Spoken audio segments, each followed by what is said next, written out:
Hey, is your dipstick making dip shits?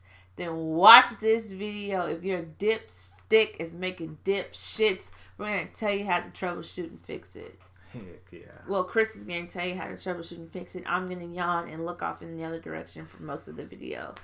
Please subscribe and comment down below.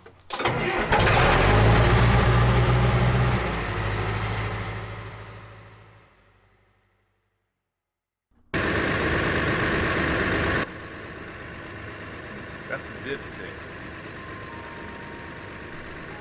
What do you think about that? You ever see that? You see what's going on there, Rage? Rage. You think that's good?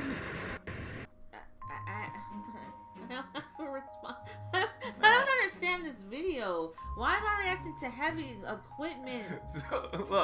So like if you possibly think that maybe your engine or a piece of equipment has a lot of blow by, that's probably how it's going to look. Or vice versa. If you see the dipsticks blowing out a bunch of oil, you probably got a lot of blow by, right? Yeah. You got a lot of blow by. You got a lot of blow by. Blow by is basically in the combustion chamber when the air is not being compressed correctly and blowing by the rings through either failed rings, cylinder walls, possibly even pistons. I was gonna say pistons. She was gonna say it. PC360, okay, that's what it was. First thing I need to do is check my codes. It actually had a code at this time. AC, enter, I don't even know what that was. I didn't even bother. If it says AC system, I usually don't even bother with it. What do you typically do? I look at the AC unit. She's all about AC, I guess. And then persistent data loss. It's typically battery low. That's all it is. You just gotta put it on the charger. Yeah, actually, yeah, it's not a bad idea. It takes.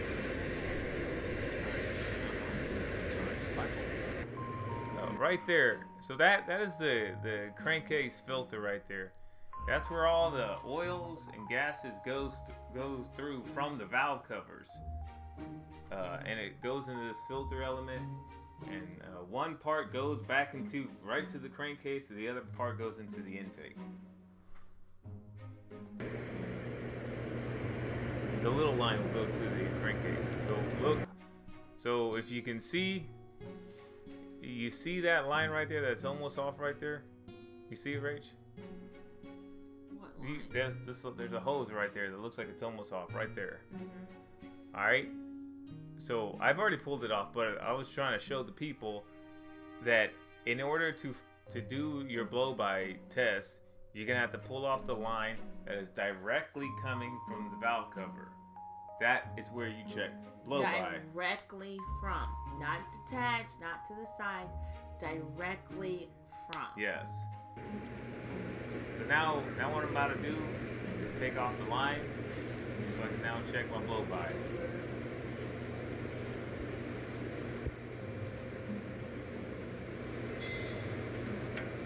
So I gotta. In order to check blow-by, you need a special tool, manometer, or I like to call it a manometer. I like to call it a manometer. She calls it a manometer. So you screw it in, and this is proprietary. The word proprietary tool. This is a tool for these engines. It's a Cummins engine, 114, I believe. I may be wrong. I'm still getting used to all the numbers. KOMATSU. So here, you see, there's a little peepee you see right here. That line is going to connect to my gauge, and then this black rubber tip, the mushroom tip, that's going to go to the blow-by tube. PP, mushroom tip. All right, now I got my gauge connected. This gauge is specific to this job too. It measures in inches of water. Special guest.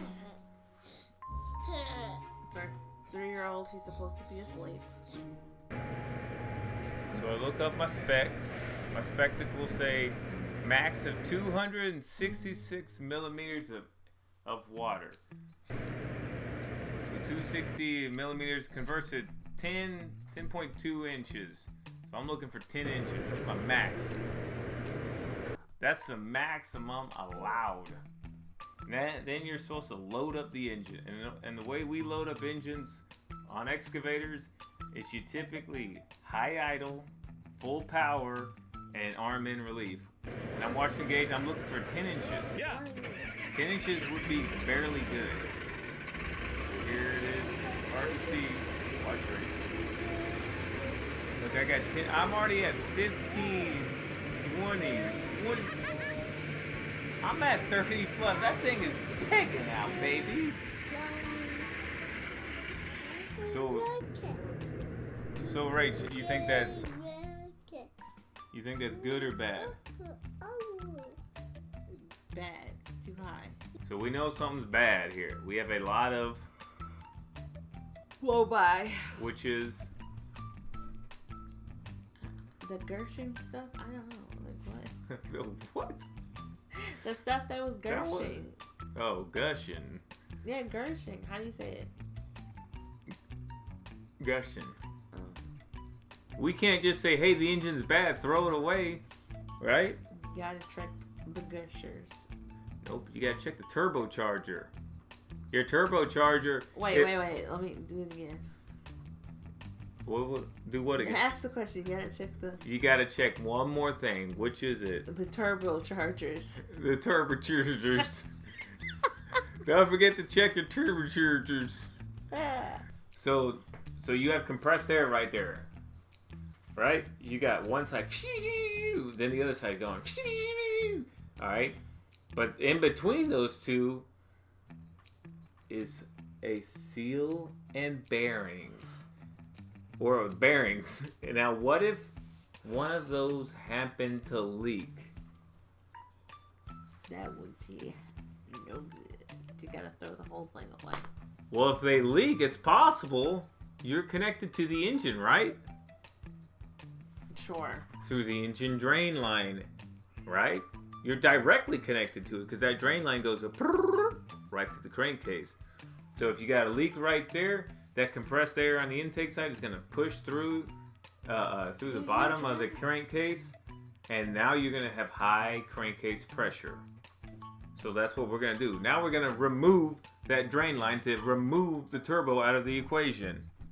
The line that drains the engine oil from the turbocharger that goes into the crankcase, you remove that line from the engine. You let it drain into a bucket.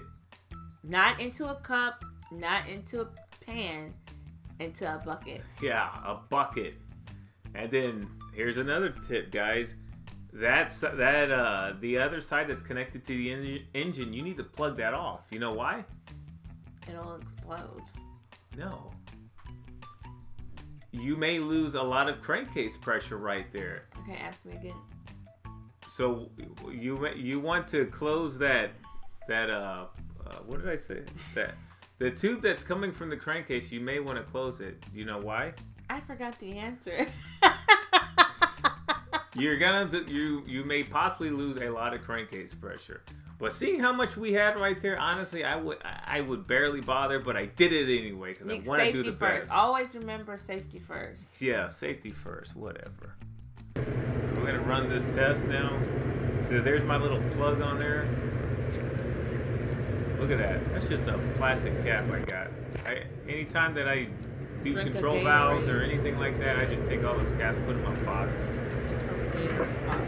There's my bucket. You see all that oil? Alright. Now I got some chump Come in there on. doing the same thing. Stick in, relief, and I also got a high idle. Now I'm gonna look up my gauge right there. Booyah, got a shot. 30 inches still with turbo removed. And that, who knows knows how high that could be? Maybe 50, I don't know. There it is again. That's how we all started, guys. Oil coming out of your dipstick. What do? Check the blow-by. Do you check the blow-by? Because you probably have high compression.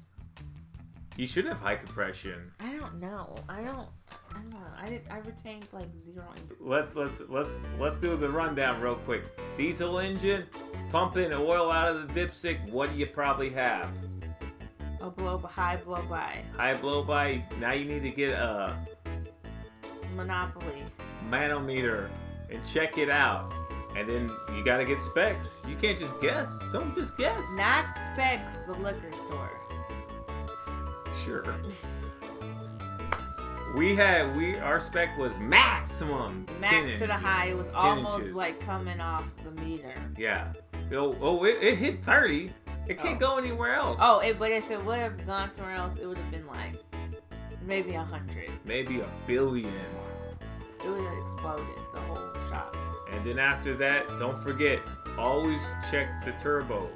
As in removing the turbo from the equation. And get a bucket. You remove the turbo, you know you got something wrong internally. Then what do you do after that? I don't know, isn't it over if you did that? What is it over? It's a bad engine, I thought you said. Something's going on in the engine. Rings, pistons, cylinders. I think this particular engine does not have liners, but you could possibly just replace your liners. But you're gonna have to open the bad boy up, check them out, measure them bad boys. Look at the rings, look at it. Get somebody smart to do that part, right? But at this point, my job was done. Clock out of that boy. On to the next one.